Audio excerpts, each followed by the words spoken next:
Live from Carborough, folks. It's the Chris Jenny Show, featuring Deej. Yeah. And starring Josh Rosenstein. Hey! Or is it Stein? Steen. Josh Rosenstein. Steen all the way, baby. And Greg Kyle. Hello. On WCOM. Hey!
Welcome back, brother. It's so good to be here. This is the finest radio station in this whole shopping center. Easily. It's wait. always nice to come. Who are these guys? I think Josh just made it clear who he was by that opening comment. Comedians, obviously. Who are they to you?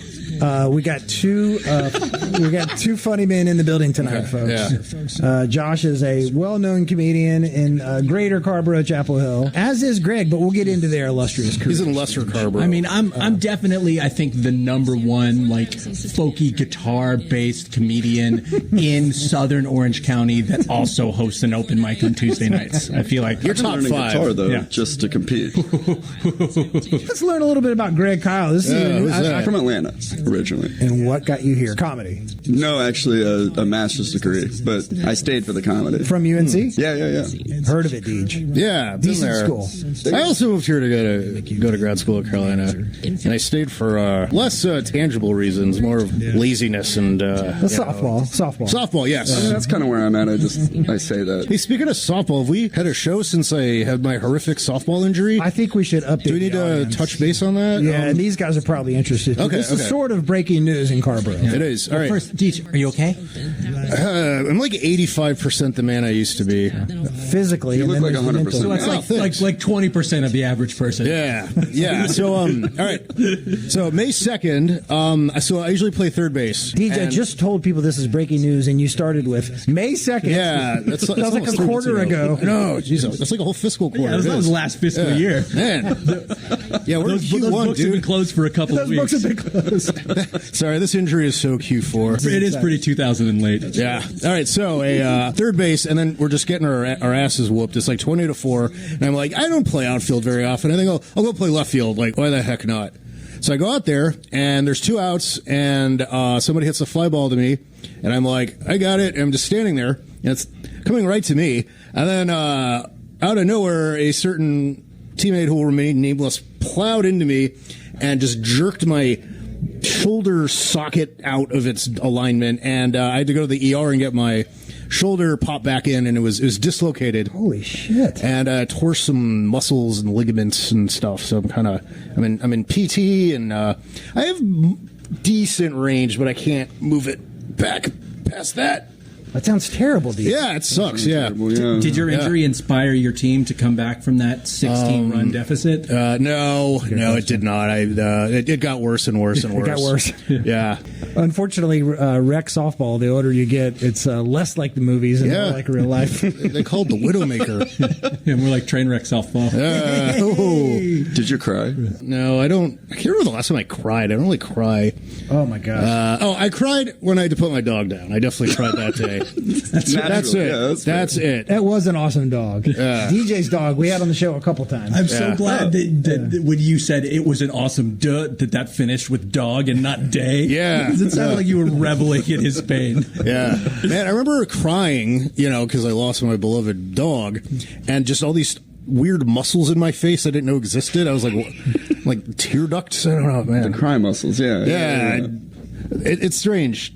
The human body. I tell you what'll make you cry is having a child. Like, I probably didn't cry actually for 25 years. Yeah. And then now I have a daughter. She just turned 10, and now, like, everything makes me cry. It's freaking, I hate it, but I can't control it. It's ridiculous. So it just happens. That's good for you, I think. But not like, I cry when I see a Golden Girls commercial that would make me cry. It's really, I've really gone soft, guys. Man. So I've seen Josh work a little bit. He runs an open mic. He does at Zog's. Over at Zog's, which is upstairs. Monday or Tuesday night? Tuesdays on Henderson Street every Tuesday. List at 7:30. We start at 8 o'clock. Okay. Yeah, and Deej and I caught the last show, and Josh, I got to say, I'm not just saying that because you're on the air on my show, trying to help me get good ratings, but I really like the way you manage the flow and the crowd. I thought you were a hell of a host. Thank you very much. Yeah. It's weird you say that because I hate the way he does it. Greg thinks the opposite. It's really bad. I wasn't going to It's say the anything, worst. but You should have seen it when I was hosting this room back in like 2015, 2016, because it's gone downhill lately. Gone downhill. Oh, boy. okay. Now, who may participate in the open mic night? Is it closed to professionals, or is it an open mic? It's open to anyone. All you have to do is be able to sign up. Okay. Write your name down, So which is the best and worst part about open mic. Yeah. Well, I will say I went to also an open mic at Steel String Brewery, which is on Monday nights. A different energy, both weird, but a different weird, which I think is awesome. But it was about 75% of the same comedian. There's a lot of overlap between the comedians. Oh, yeah. I love it. I mean, Greg and I both. Greg is often working behind the bar at Steel String and then comes out to do a set on Mondays. Oh, Are you the one that does the always a trick? paid set. The trick, the card trick? Oh, yeah. That's you. Okay, Yeah, I did see your work. That is the kindest description of that performance, of that particular bit as being a trick. I don't want to give it away. It's a very visual bit, and it's fantastic. Sleight of hand is tricky. Yeah. It's tough to master. What are you comfortable telling the audience about? I mean, that act is more sleight of mouth, isn't it? I think that's it. Yeah, it's a sleight of mouth trick. You just got to see it to believe it. He eats the card. Yummy. What I love is that really old dude that comes out later on in the night and is like, we all know he's going to... Jim Payne? Are you making a Jim Payne reference? And he goes, we all know that he's going to eat the car. I've only been there once, the Steel String. I mean, you might be referring to Jim Payne, who is... long hair like a skull. Oh, yeah. That is Jim Payne. He is an absolute gem of a person on our scene. Just really fantastic. One of the It was kindest awesome. people. I was impressed with that whole night, too. You weren't there the night that I came to Steel String, but I enjoyed that as well. 2 awesome nights of comedy for me, as from the audience's perspective. Some people bomb, some people kill. It's kind of fun for the audience when they kill, obviously, but it's also kind of fun when they bomb. Oh, absolutely. Yeah. It's like one of the best parts. It's just like it's like an episode of Curb Your Enthusiasm, It's that tense awkwardness. Yeah, I love it. Like, low key, it's a fantastic date if you're thinking of going out with someone for the first time. Yeah. It's fun to go out and do something and be somewhere, Yeah. and you'll have something to talk about. Yeah. There'll be at least one person where you're like, oh my God, what is their life outside of here? You probably won't get laid, but No. it's fun. It'll be fun, in a biblical sense. So Greg, you are also a bartender at Steel String Brewery in addition to being a comedian. Yes, Okay. that is accurate. Greg runs ongoing show monthly at Steel String. That's one nice. of the best places to go see live comedy in this area. It's always packed. He always has. Well, let's talk about the next one. Yeah. Let's plug the next one right now. It's tomorrow, actually. It's like less than 24 hours from now, 8:30 p.m. Can't Saturday. make it. No thanks. Can't make it. No, I'm just kidding. No, what is it exactly? Just kind of like featured comedians and Yeah, it is. In the industry, we call it a booked mic. booked mic, Where right. I reach out to people through Instagram and I say, hey, I'm desperate. Would you please perform on my show? Oh, you are selling yourself. But you short. probably know a lot of- booked mics are more like informal shows. Your show is a showcase. Like Yeah. you're booking good comedians. Like people are coming, they're paying. They're not paying a lot, but they're paying to get in the door, and they're getting like a good night's performance. It's very much the opposite of open mic, where people are. Sometimes you'll get like professional comics who are workshopping new material, Right. And sometimes you'll get locals who are just doing sets. You'll see fantastic performances and some not so great performances. You go to the Greg show at Steel String tomorrow, and people aren't just like floating stuff out there to see if it works. Everybody People can doing hit. their material. Everybody can works. hit. They're like, So tomorrow night, Saturday, Steel July String 28th, Brewery, at Steel downtown String Carborough, Brewery. next to the Arby's. No, Wendy's. Wendy's, yeah. Don't mistake Arby's. My and bad. Wendy's. Vastly different. That was rough. Come on, Deej. come on, Way to bring the show to a screeching halt, Deej. Right now. you go to Wendy's and they ask if they have the meats, and they'll be like, no. Hell no. No. Nice poster. That was that's eye-catching. Do you do all that stuff too? or? No, actually, weirdly enough, there's a regular at Steel String who is a graphic artist who loves comedy. And when he heard that I was doing a show, he's like, I'll just put a poster together for you. So once a month I hit him up and I'm like, hey, here's some headshots and names. Can you put them on the poster? But that's part of putting an event together, right? Is like, okay, I need someone to do the poster. Got someone to do it. Great. Outsource, or you have to do that stuff yourself. That's cool, man. There's a lot that goes into put it on an event. So I think I'm impressed with both. And you're saying you do that once a month at Steel String? Yes. Yeah. Okay. Once a month. All right. Right on. And do you perform or you kind of do the MC role? I'll do, 10 minutes up front just to make people comfortable with the idea of laughing at a person or with them, whatever it may be. But usually it's at me. And then I normally shut up and just let other people do their thing, and I'll get up and do 30 seconds in between. But all right. So you both have that experience of both obviously being performers, but also hosting events. What's harder is not the right way to ask this, but like I watch Josh. In that 30 seconds, he'll like touch on the previous person's performance. What's harder, to do that where you have to kind of make up some stuff on the fly about each performance, or a canned 8 to 10 minutes that you've already prepared and crafted and practiced, etc.? Or is it both just like, different bits of comedy? You know what I mean? That's a good question. I think it's harder to improvise things on the fly from like the previous set. It's when you have time to rehearse and you know exactly more or less how it's going to go. You're just trying to engage with the audience at that point, get laughter. What do you think, Josh? It's very much like you were saying earlier. I feel like it's a different skill set in that you're serving the room and the show kind of at the same time, and like you're trying to set up the performers to do well and not just like look cool yourself, where when you're not like hosting the show, you're just like, diving in for your set. You can be a little bit more, focused and less, you don't have to make any announcements about what drinks are on special. You're coming in to do like your set. But if you're doing your set, you got to perform. You got to hit, right? Mm-hmm. I feel like if you're doing that hosting bit and you're improving, the audience will forgive you a little bit if a joke kind of bombs. The stakes are a little lower like when you're, when I'm like riffing in between performers, particularly on the stand-up. Yeah. The thing that you did that it cracked me up is like a lot of your little jokes hit hard, but then one would bomb and the crowd, not bomb, but like it just wouldn't land. And the crowd is like, and then Josh, you said something like, okay, I'm going to take that weird energy and now this guy's something like that. Yeah. And you bring him right back. Josh is a master at either diffusing the awkwardness or just enhancing it. Or making it better. Yeah. This year, I'm just leaning into it. I'm just being weird. Guys, there's nothing better than leaning into awkwardness. I freaking love it. Now that I've created this weird energy, welcome Frank to the stage. Yeah. Hey, so speaking of weird energy, I noticed that Josh maybe has a guitar. Sure. Oh, yeah. Care to serenade us? No.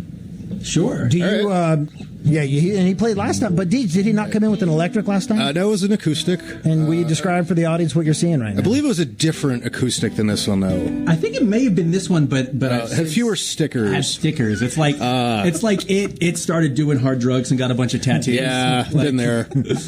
Yeah, it's the Amanda Bynes of acoustic guitars. All right, so Josh has an Epiphone Dreadnought style acoustic guitar. It's got a bunch of stickers. It's got like a "Hello, my name is Beans," a psychedelic turtle. I'm seeing the Canadian flag, Deej. This machine kills fascist sticker. My friend on his ukulele had a sticker that said, "This machine kills tiny fascists."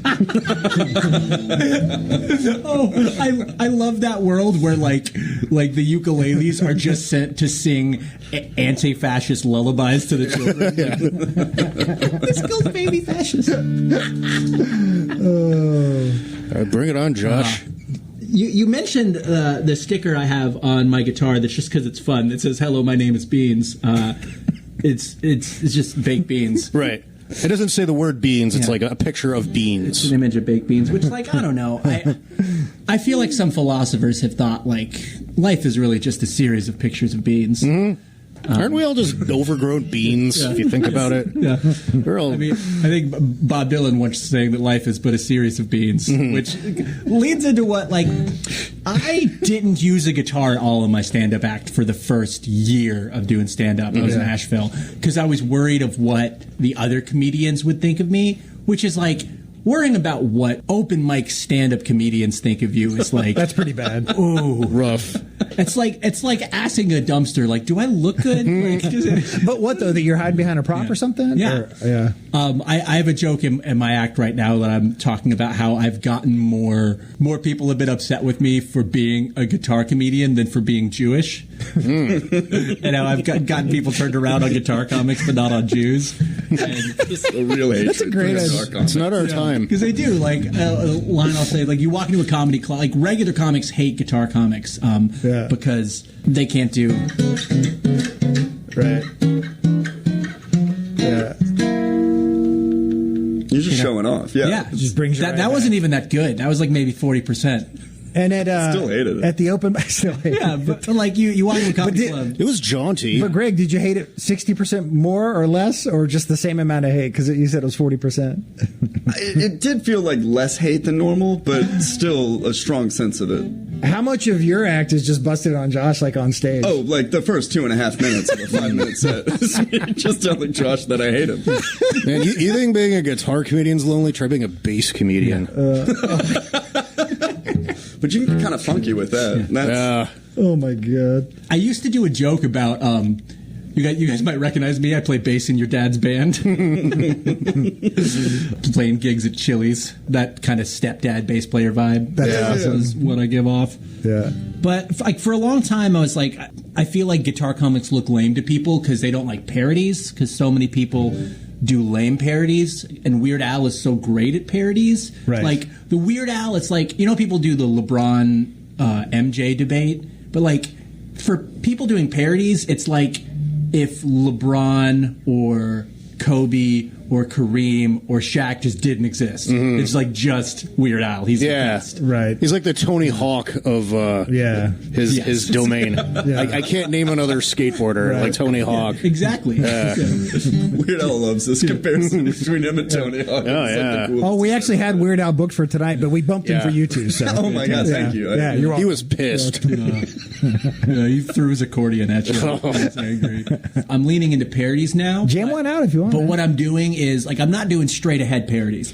I'm doing more like covers. I just do the song as originally written, but replace one word or phrase with baked beans. Oh. I don't know, sometimes the pot's better than the ideas. I don't know what to tell you. Like, just sitting around, like, Zach Brown came on the radio, and just by myself, I was like, would you have a little chicken fried? Baked beans on a Friday night, and just laugh to myself for 45 minutes. Just because you can go a lot of places with this. You give me a sign, hit me baked beans one more time. No. Nice. Baked beans, baked beans, baked beans, baked beans. I'm begging of you, please don't bake my beans. Oh.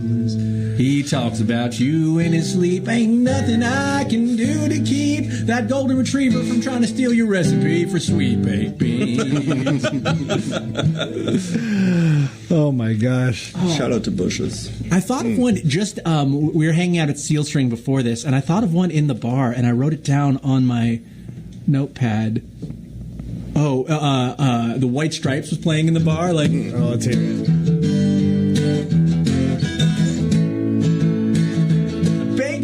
on the dirty ground. You know I'm not around. Now, Josh, who's this for? This is literally only for me. No, I'm surprised. I thought I was going to do that once at an open mic, and like people would hate it, and I would never do it again. No, I think people would dig and it does generally pretty well, but it's the thing that people will walk up to me and talk about the most. Hooks are important. At the show we saw you were playing a lap steel guitar. It was a dobro, but like a similar dobro. lap slide style. And just some of your licks, I think, added to the entertainment value, like big time. I should have brought a slide. It's a very lovely bit I do about how that blues riff on slide guitar is sounds like the opening to every documentary ever made in the American South. That's what it was. That's what it was. You can use Chris's wedding ring as a slide. Yeah. I was doing. That's how fat I'm getting. I can't even fit it on the right finger. Yeah, look at that. That's weight gain, gentlemen. That's weight gain. But you have it on the pinky like Tony Soprano. Like, that's very mafia. Sends a message. I like combining like the thought of like a mafia proposal and a wedding proposal. Like, is this an offer that you can refuse if you want to? But who am I to tell you? Please don't.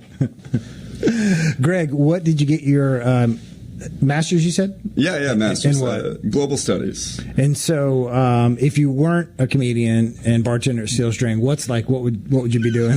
Dude, he can identify the globe from anywhere. Yeah. I'm actually not very good at geography. Yeah. No, that's a great question, and I'm still trying to figure that out. That was actually sent in to us from Greg's mom. She texts me that every morning. We want to thank Greg's mom for the text. We appreciate it. You're a failure, and what are you doing? And then I just send her gifts, which she can't really understand. I don't like research. I don't know. Who cares? Who gives a shit? Something down the road. I mean, it's a good question. I just don't have a good answer for it. What you guys are doing is just so impressive because we think we're funny. Anybody can make people laugh here and there, but to get on a stage and 8 to 10 minutes and you got to make people laugh, 15 times, it's really hard to do. So I'm seriously, as someone who thinks they're sort of funny but probably isn't, I think it's awesome what you guys do. Thanks, man. I think what you're doing is super cool. Thank you. I appreciate it. But here, like in this show, like if I'll go back and listen to this. Now, this particular show will be funny. But like on an average show, if I get like 3 or 4 laughs over an hour, I'm happy. You guys on stage in 8 minutes, you got to get. Yeah, it's hard. I was telling my therapist today. It's like for being so anxious and so worried what everyone thinks about me all the time is the worst, absolute worst thing to do. Where you're like, let me be publicly evaluated by the whole room every 8 to 10 seconds. Call that masochism. Yeah. The whole thing. Instant feedback. But again, though, some of those jokes were. I mean, there was good material. Yeah. There's good material at the open mics. It's just mixed in with bad material. I'd say about a third of it was great. Yeah. A third had potential, and a third of it was pretty bad. But at the same time, it is what it is. It's an open mic, which is pretty good. Yeah, which is fine. Yeah, for an open mic, a lot of the times it's just all bad. Yeah, and then we all go home pretty sad. Yeah. In college, I bartended, and we had an open mic comedy night, and this same weirdo would just come in every week. Was it around here? No, it was at Ohio State, Columbus, Ohio. He would just was so painfully unfunny, but he kind of started being kind of funny because he was so unfunny. Right. And then like the 2 or 3 good jokes he actually had, like I still remember. So one of them was so in Columbus, Ohio, it's like Ohio State's like a huge college town. So they'll have trick or treating on October 30th instead of Halloween, so you can kind of go home and do Halloween at your hometown. And then they have 4th of July fireworks on July 3rd. So this guy's like, I've never heard of that, but I'm not even a little bit surprised. That is the most Ohio thing I've ever heard. That is very Ohio. So anyway, this guy, this 0 out of 10 comedian's like, so Halloween on October 30th, fireworks on July 3rd. When's Oktoberfest? September? That's kind of I remember it to this day. It's kind of a dad joke. Yeah. It's a little bit of a dad joke. That's better than where my head goes, but around here, we never forget September 10th. I forgot. Reminds me of that tragedy. Oh man! Like when one of the comedians brought up the sad situation of Steel string open mic. Oh, okay. Med Deli, yeah. The fire on Franklin and your Street. bit was like, was that a little too soon? It's like a little Med Deli. No, it's topical humor. Yeah. Oh man. Yeah, but it's hard because like with open mic, what's sometimes when you're like mean on stage and playfully mean, and it can come off as being like super mean, and like sometimes at open mic that happens. Like it does. Like the person that made that joke mean. is a. No, I mean, you can be really mean too. I think Greg loves it. I think he's a hitter. He came in here to punch. Greg likes when people are mean to him because he's a bad person on the inside. True. Like ignites He exudes the it. blackness of his heart and /or soul. Oh His my clear God. glasses. You don't really have a soul, so Yeah. It just goes right through. Yeah. Did you say because of the clear glasses? What are you hiding? Yeah. You listen to vinyl and murder people with glasses. Okay, so when you're a comedian, you have to kind of know what is and isn't okay to talk about or joke about. What's Carborough like? Like what's off limits? What isn't okay to talk about? Or is everything on limits and you don't give a fuck? I mean, it's not any topic that's off limits. It's always the way that you talk about it. And you can always get away with anything if it's funnier than it is mean, and if it doesn't come off as authentically mean. But that expression is very subjective, and some rooms will completely, be turned off to some things. Yeah. I'm not bothered when certain comedians talk about certain things, but like there's so much lazy, hacky, race and gender based stuff that's just like That probably doesn't do well. This would have killed in Wisconsin in 1983. Right. I was going to say Columbus, Ohio. Yeah. Oh, yeah. But I used to live there too, by the way. I've never lived there or been there. I just don't like it from learning about it in I fly over history and culture. It is actually not a bad town. I would say Ohio's the average of the other states. It's like very America. It's as neutral as... Yeah, like you go there and like you're just like, this isn't altogether alien. Like if you went to, I don't know, Alaska or something. I don't know. But to follow up on Deej's question, though, okay, so I'll just be blunt. Like, can you make a gay joke if you straight people, if it's craftily put together, whatever, if it's a good quality joke, or some things just straight up like off limits? I mean, I think it's in how you approach it. Like, if like the punchline is inherently like the joke that you're trying to make. Like, I don't think talking about the fact that people are gay out there, it's not, taboo or terrible. Audiences can tell. I think particularly around here, some audiences can really tell, like, if someone's coming off as hateful, they're just like... Yeah. What's a risky joke that you weren't sure you could get away with, but it just connected? We're going to get you to say something. Honestly, the most anxiety I feel around telling jokes is like doing religious bits. Oh, yeah. I'm like, no matter where you are? Yeah, pretty much, yeah. I mean, at least in the Bible Belt in the South, where like you can be very liberal or inclusive and open-minded, but like that is a core piece of identity that I think people, regardless of your spectrum of identity, right? If you start poking fun at religious beliefs, people get pretty uptight about it. What's the most mundane topic that someone's giving you heat for? Milk. So I have a joke that I've more than one person have thought it was offensive that I refuse to stop telling because I don't think it's offensive. I also open with this and say, my name is Josh Rosenstein. If y'all want to look me up, it's Rosenstein spelled J-E-W. It's a Jewy name. It is, yeah. I don't know. I'd heard someone who was even like Jewish who was like offended by it. It was like, But I mean, if you got, especially you guys in your career and what you're doing, it's such a weird thing because you can't worry about offending people, or you can't. It'd be hard to tell any jokes, but of course you want to be respectful. But like, I just think that'd be the hardest part for me is just like not offending anybody and being a comedian. I mean, you're going to step on toes in some way. Sometimes, honestly, if you're crafting a joke well, if the material is good, if it's offensive, it should be worth the payoff of like humor, right? And trying not to like target anyone in a hateful way, but I make a lot of jokes about middle-aged white women, and they get kind of upset sometimes. But like, also that's my lived experience being raised by a middle-aged white woman. So, That makes sense. Yeah, that explains. Let me hit him with a little bare naked ladies, folks. Let's do it. Here we go. WCOM. Middle-aged naked.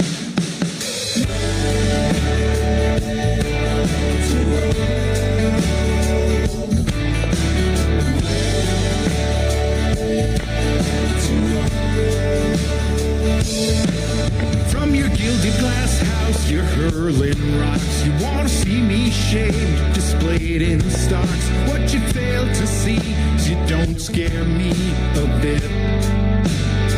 'Cause I'm too old for this shit.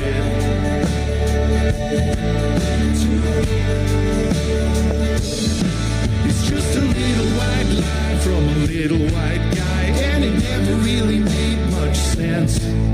Put a little more time into meter and rhyme. Put the Eggman on that fence, and he's gonna fall.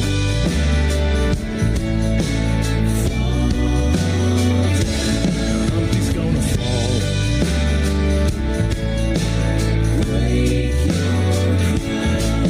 Keep your head on a swivel, watch what you say. The devil you don't know wants to see you pay. What was funny one time is a crime today, and it never goes away.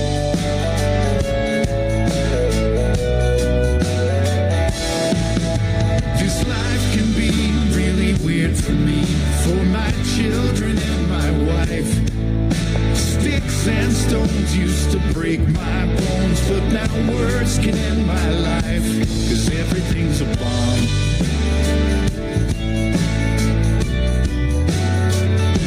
Everything's a bomb.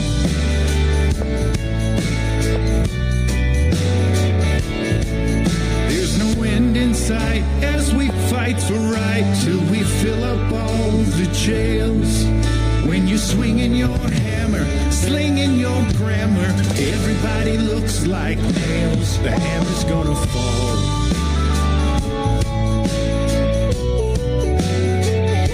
Your hammer's gonna fall.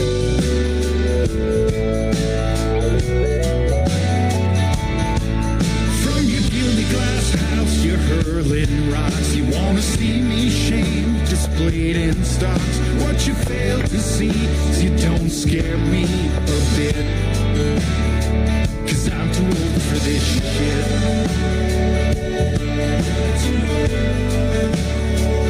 Way too old for this shit.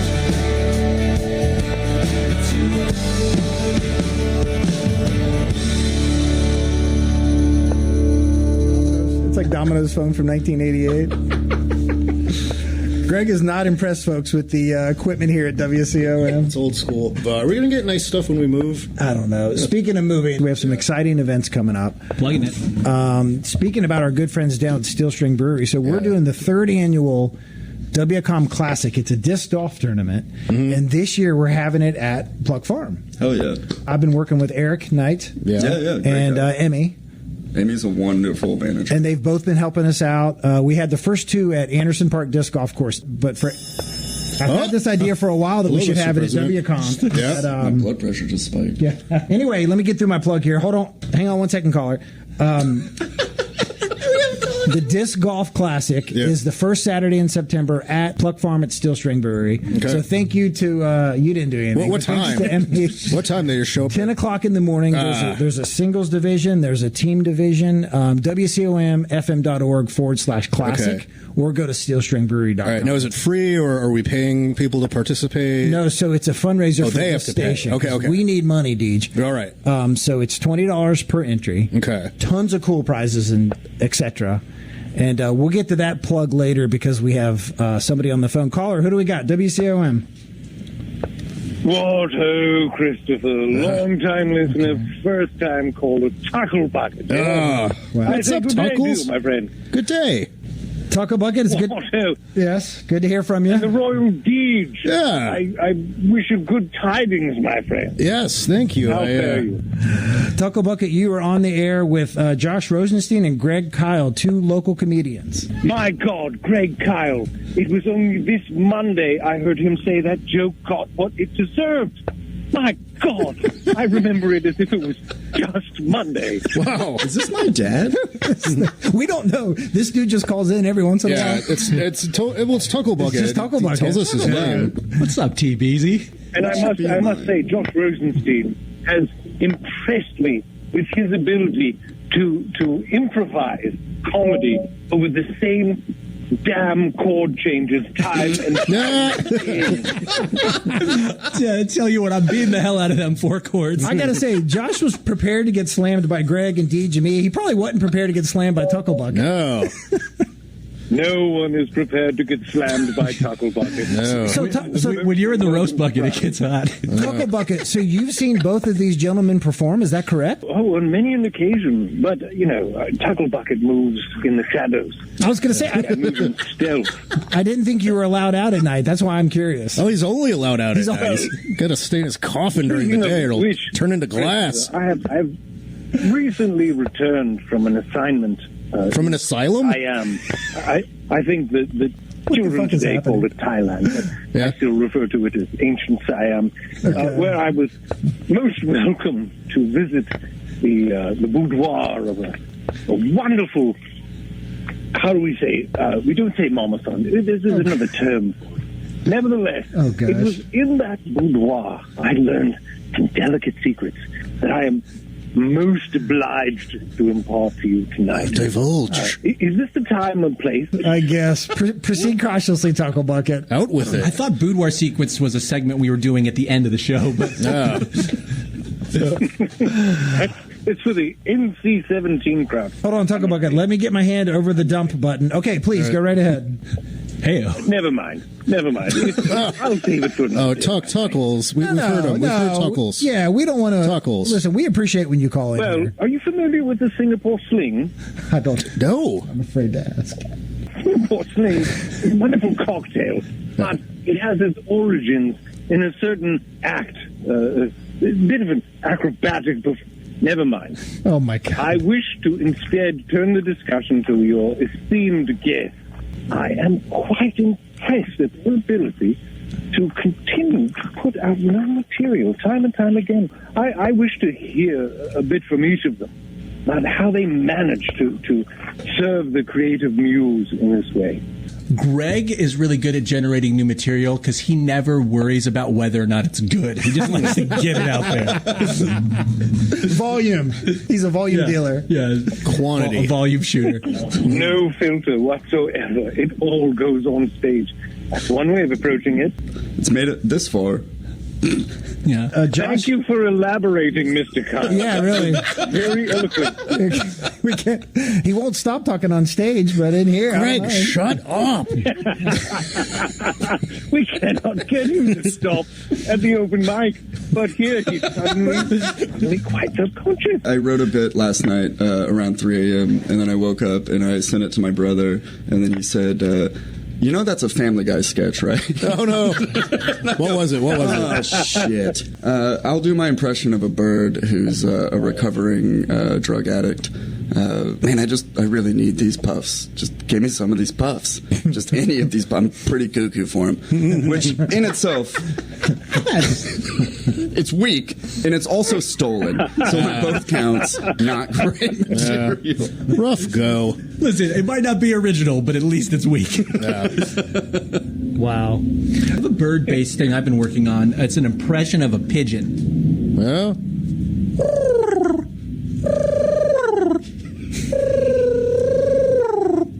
I mean, it's not particularly funny, but that's spot on. It's a really good impression. of Yeah, you nailed it.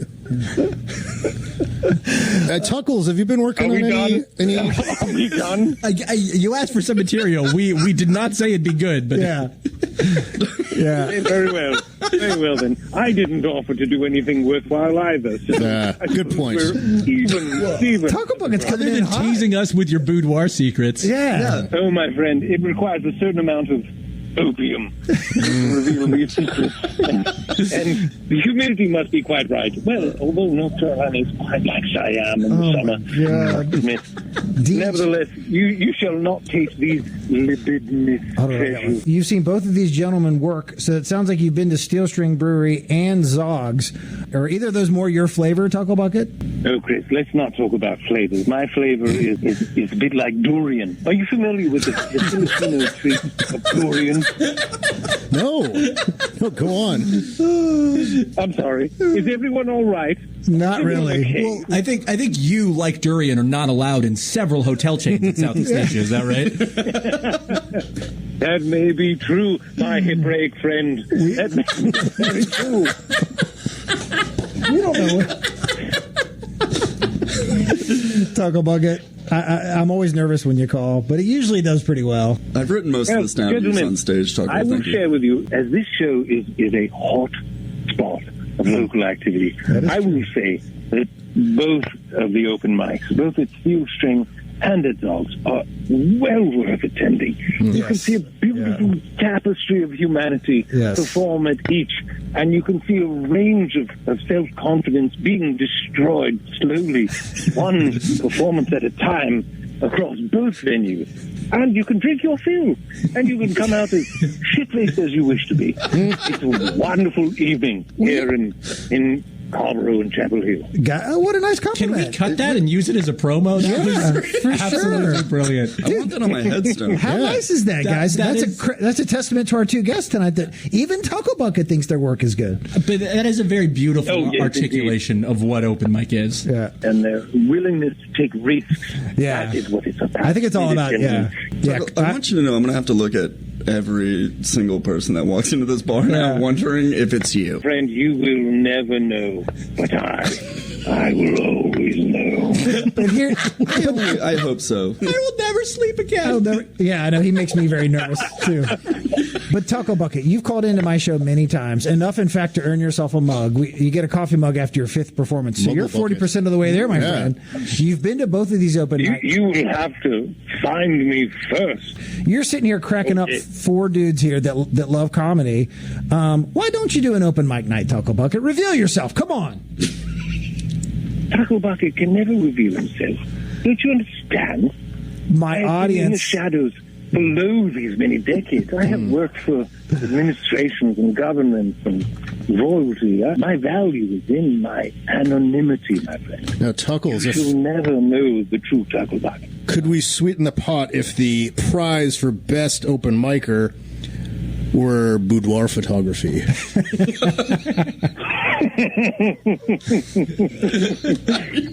that does make it quite a bit more tempting, doesn't it? Oh my goodness. I mean, you remember the Reminds me of unknown a certain comic? Homer Simpson saying, "Let's get Homer erotic." Never mind. It's a different subject entirely. Tucklebucket, listen to this. Deej is going to tell you about this show coming up. Yeah, so hey, on Sunday, August 6th at 4 p.m., Cat's Cradle Backroom, we got the Backroom Blitz 2. Hey-o. Featuring Rad OG with Hot Wendy. Wait! Yeah. Hot Wendy? Yeah. Okay, Hot Wendy will be there? Yeah. It's not the restaurant, Tucklebucket shall Tuckle. be in attendance. Yes. Deej, didn't you date a hot Wendy? She wasn't hot. That was worse than my Obama joke I'm going to tell here in a little bit. No offense, Wendy.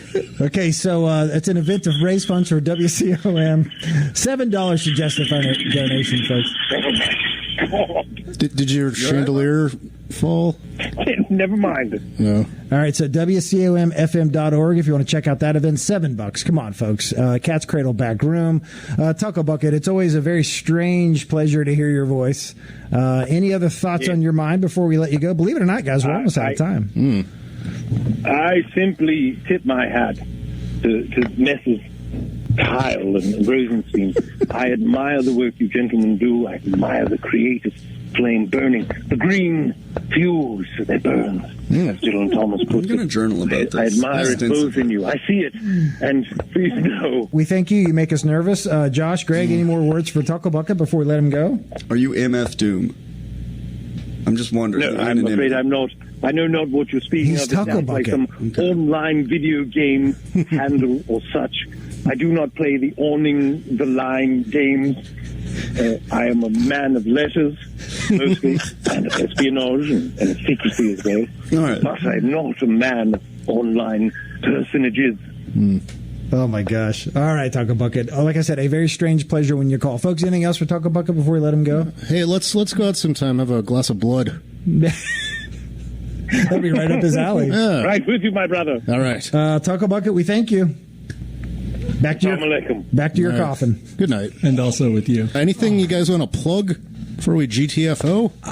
I mean, I'd love to have Tucklebucket's schedule and just plug wherever Tucklebucket will be. Yeah. He just calls in here every once in a while. Yeah.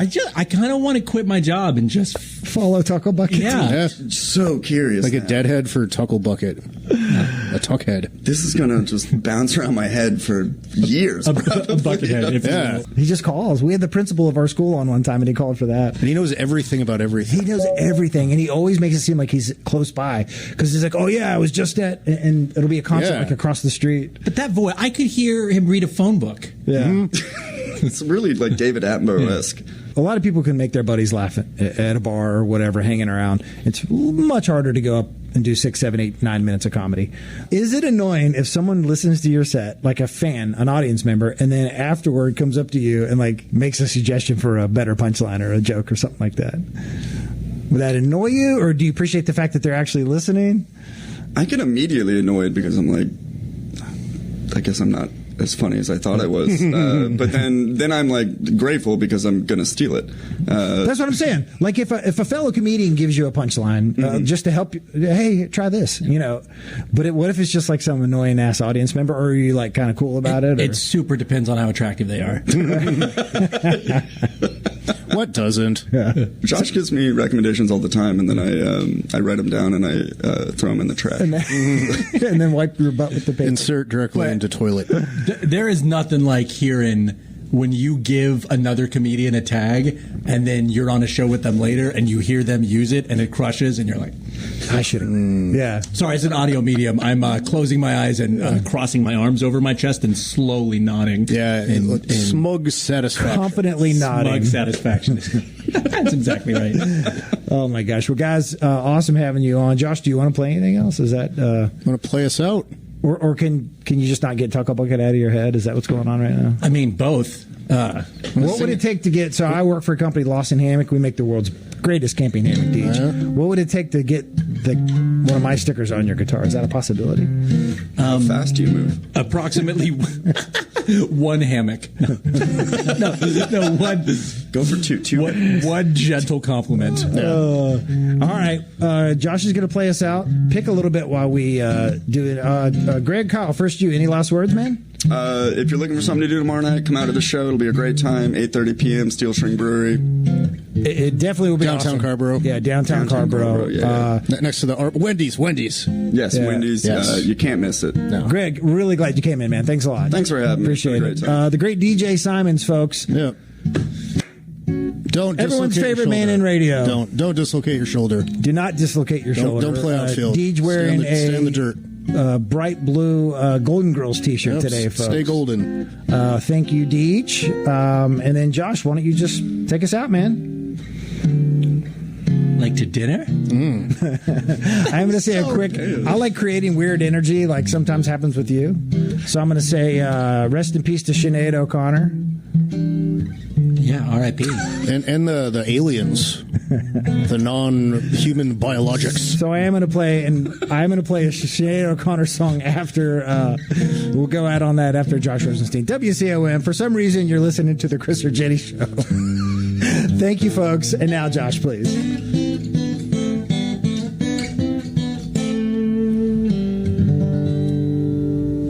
All right. Good night, friends. Good night, Tucklebucket. Stay golden, Tommy boy.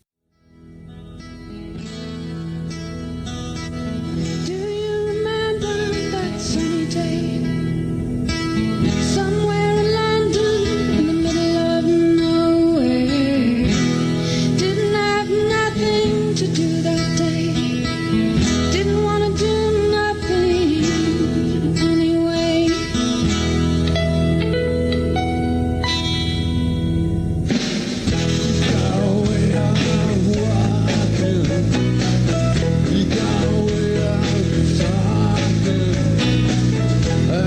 Something about you, and now I know I never ever